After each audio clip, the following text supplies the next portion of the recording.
While I'm taking apart the drift car motor that I pulled yesterday, I don't have any footage of that, unfortunately, because we kind of just slammed it out. I'm not gonna lie.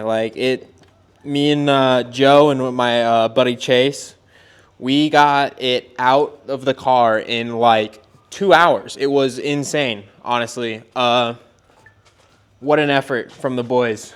But yeah, I guess I didn't really. I did kind of record some stuff when I immediately following me realizing that the motor I put in is blown. So I bought this motor that I'm currently disassembling for $500, and the head was off the block, which, you know, you should think that's red flag territory, you know. But like, I wanted my drift car back, so I picked up an engine, and turns out it was down on compression on number 4. Honestly, I think it did the same exact thing my other block did, which I haven't shown you. I haven't shown. I guess I posted on Instagram. Right here is the piston from the old motor. Like, you can see there's even more cracking right there. So yeah, the ring land's cracked on number 1 and number 4. I think this is number 4, so it looks a little better. But I also had some pre-detonation. Like, the pistons were definitely melting, which is pretty crazy. Get my turbo off. There she is. The no-name Turbone. I love that. It's so good. This thing's way too fucking big for Miata, for sure. But, you know, we're sending it. Figure I could also give a bit of a life update. Since I got laid off last August, I haven't really been... Man, I had like a 6-month period where I just was super mopey, just like... I was trying to find, maybe a little longer, more like 9 months, when I was trying to find maybe another software job, because that's what I did before I got laid off. I was a software engineer, and I still can't find one to save my ass. Like, it's brutal out there for all the devs. I'm sorry to say that, but it just is. Yeah, I fell back on what I know. I became a mechanic. I'm wearing my my Goodyear shirt right now because I just got off of work. And why dirty up another shirt? You know what I mean? Like, it just doesn't make sense. That's been interesting. You know, like, it's I wish it was a lot more engaging of work, like something interesting. Like, I'm doing oil changes and changing tires. Like, it's not glamorous whatsoever. Like, the coolest part of the day with cars is the ones that drive by, not the ones stopping in for the most part. Yeah, oil changes, I mean, they're all right. I can bang them out. Like, it's super easy with a lift. Like, it's a no-brainer activity. I'm kind of hoping I can get somewhere where I'm more working on performance cars, maybe, doing stuff, or even tuning. Like, I think maybe I could carve a market out for tuning nearby or something. Yeah, I think the best way to start on that path a little bit is just get this car going and then drive it around and take it to some shops. Be like, hey, this is my car. This is what I've done to it. And I've done it all myself. And at some point, hopefully, I'll have video evidence of that. That'd be sweet. I don't know. I just want to work on cool stuff. I want to work on some race cars. That's kind of what I'm doing right now, right? Oops.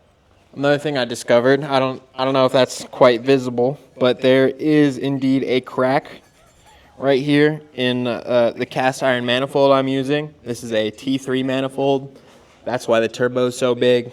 Kind of puts me at a bit of a crossroads because I feel like I should switch to a T28 at this point. If this manifold's bad, why shouldn't I switch to a turbo that would make more sense in my application?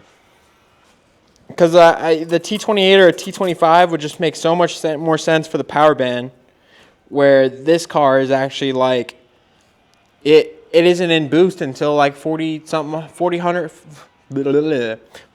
RPM. Like it isn't in boost until like 4,000 RPM. Having that 4,000 RPM kind of limit is pretty rough. Like it doesn't allow for a lot of usable power band when you're actually drifting. Like it takes a lot of effort, and you kind of have to just like send it to keep this car in boost. Like maybe this is just me making excuses because I'm not good enough, but it would be a lot more drivable with a little bit more range. That's all I'm asking for. Here's the first bit of little evidence that something is not happy in number 4. I don't know how visible that is, but you know, I can rub my hand on this and it's still like it's dark, but like I rub my hand in here and it's black and it's shiny, and there's definitely some blow by going on in number 4 at the moment. So that's where I'm at. That's where I'm at in life right now. Got blow by on number 4. New job, new career path. It's definitely interesting going from making what I was to what I am now. I mean, I have moved back to Phoenix, which it helps for sure. I'm also living with my parents, but you know, that's life. Hopefully I'm getting out soon. Hopefully. What else is going on? Signed up for a track event. MB is running great. It's only got one issue right now, and that's the alternator is about to fall out of that dang thing. I just got a new bottom bolt in, which I think is potentially the issue. Is it backed out, or the threads in the alternator are just like completely gacked. Don't know how long it's been that way, but it was squeaked for like, the belt squeaked for like a week, and then they got like really bad one day, so I like actually investigated instead of just like being like, huh. And the alternator was like flopping around in that car, which super sick, right? Having a loose alternator, like it was like this, but it was actually twisting too, like because the bolt like backed out. Luckily, there is the bracket on these cars that goes from the bottom of the block to the intake manifold, and on the MBs, it's actually installed backwards. So you have to take that bracket out in order to get the bolt out. That actually saved me in this situation because the bolt couldn't fall out. Like it literally, like it's hard stuck there, even if it's completely loose. In that process, the one bolt that mounts the top mount of the MB and the NA8 alternator bracket, that snapped off. So the top like tensioner bracket is just pushed up against the block in that car at the moment, and kind of sketchy. But hey, that's par for the course. I also have a few supporting mods for this thing. Beer Money Motorsports ECU. It has a speedy in it at the moment, but the revision I have has limited amount of inputs, so I can only run AC or boost. I want to run AC and boost, and then also add the secret third item, which is a knock sensor. So that'll give me a lot more visibility when it comes to tuning this thing. Hopefully I can figure that out, but it's gonna go like right here on the car. The only thing is I have to space the oil pressure sensor out, and that's what this guy's for. It's just gonna get it out hanging a little further off the block. Hopefully I'm not smacking it or anything. That'd be bad to lose that. I think they're kind of expensive actually. Also, max speeding rods. I've read some good things about these guys online, and they should make way more power than what I need. These rods should be able to blow the diff and the transmission at the same time. So 15 pounds of boost, 7,500 RPM should be no problem for those guys. The final thing that I don't really have at the moment is a boundary oil pump. These things, the stock oil pumps on these things are known to explode at high RPMs.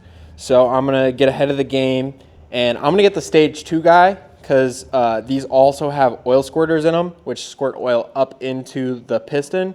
So hopefully a combination of way more oil flow and the squirters means this thing should be good for 300 horsepower, like 15 pounds of boost, high RPM. Finally, I just have a stock set of rings, and I'm going to gap these things pretty wide. I'm not quite sure what I'm going to yet, but yeah, probably the cracked ring lands are due to the ring end gaps on these things closing up a bit. So with having these guys wide, it should allow it to heat and cool a little bit better.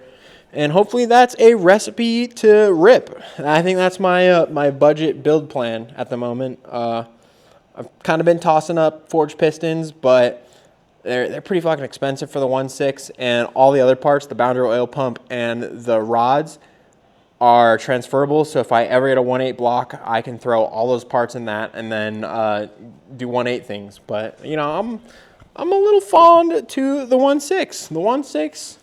It's got soul, it's got character, it's got that pizzazz that you just, that the VVT car just doesn't have. Maybe I just need to build it a little bit more and get an ECU on it, but like, yeah, the 1.6 is, I feel like I almost ruined this car by doing what I've done to it, because it took away just the fun rippability factor of what it was, and the sounds, and just like the RPM range. This thing is a completely different beast at this point, and it wants you to know that. Some other supporting mods that I haven't quite purchased yet, but are going to definitely be a part of this build, are ARP mains and head studs. I'm also going to get some upgraded rods and rod bearings and main bearings. I think I'm ordering from Nap, so they have the King XP. I don't know, whatever. I'm gonna throw up a thing. You know, that's what you do. That's what you do. The last thing that I'm planning on doing with these is they got zinc bolts, like it's a zinc bolt set, which are like $60, and I think I'm totally gonna do that and snazzy up this whole block. Yeah, I think that's kind of the plans on what I'm doing and where I'm headed with this thing. So should be sick, and maybe I'll give you a little update once I'm a little further in this thing. I think that wraps up what I wanted to do in this video. Just kind of explaining what's going on with the motor, what's going on with the NA, the parts I'm throwing in it, and I guess what's coming into the future for racing in the MB. So yeah.